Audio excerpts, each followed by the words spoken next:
দিতে চান, আর বাংলাদেশের কি পরীক্ষা আছে? দুনিয়া জয় করবেন ইনশাআল্লাহ। ফজরের আগে উঠে চোখের পানি ফেলে আল্লাহর কাছে যা চাবেন তাই কবুল হবে। আমার বড় ভাই ডক্টর নাবিল অসাধারণ বলেন এই ব্যাপারে। ব্রেইনে আলফা ওয়েভ তৈরি হয় ওই নিরিবিলি পরিবেশে, ফজরের সময় ব্রেইনটা ঠান্ডা থাকে, শান্ত থাকে।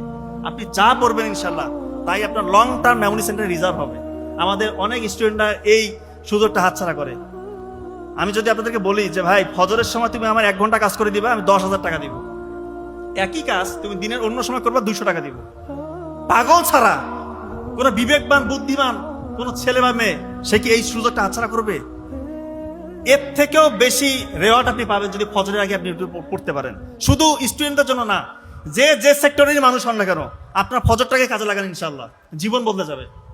এবং রাসূলুল্লাহ সাল্লাল্লাহু আলাইহি ওয়াসাল্লামের স্পষ্ট হাদিস আছে, আল্লাহ তাআলার কাছে উনি দোয়া করতেছেন,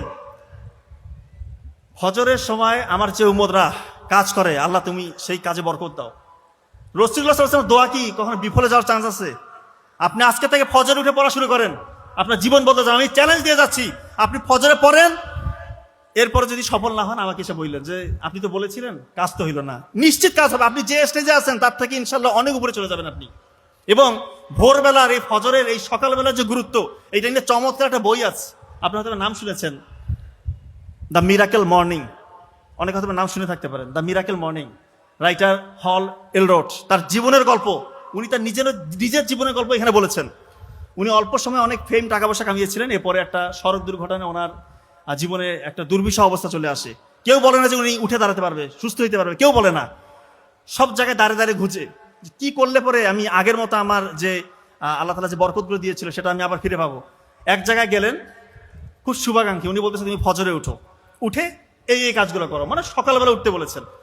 তা উনি বলেছেন ওনার নিজের জীবনের গল্প থেকে নেওয়া, 6টা কাজ করতে বলেছেন সকালে উঠে। এই 6টা কাজ যদি কেউ করে সে নিশ্চিত সফল। এবং উনি পরে দেখিয়েছেন ওই স্টেজ থেকে ওনার যে হারানো গৌরব উনি ওটা খুঁজে পেয়েছিলেন। ওই 6টা কাজ কি? উনি 6টা কাজকে সংক্ষেপে বলেছিলেন সেভার্স ল, SAVERS, সেভার্স। এসতে হচ্ছে সকালে উঠে বলতেছেন, এসতে সাইলেন্স, নীরব থাকতে হবে, একটু ধ্যান করতে হবে। তা আমরা যেহেতু আমরা মুসলিম, আমরা ধ্যানটা কিভাবে করবো? রাসূলুল্লাহ সাল্লাল্লাহু আলাইহি ওয়াসাল্লাম আমাদেরকে শিখিয়ে দিয়েছেন। ফজরের নামাজের পর আপনি একটু বসে 33 বার সুবহানাল্লাহ, 33 বার আলহামদুলিল্লাহ, 34 বার আল্লাহু আকবার পড়েন।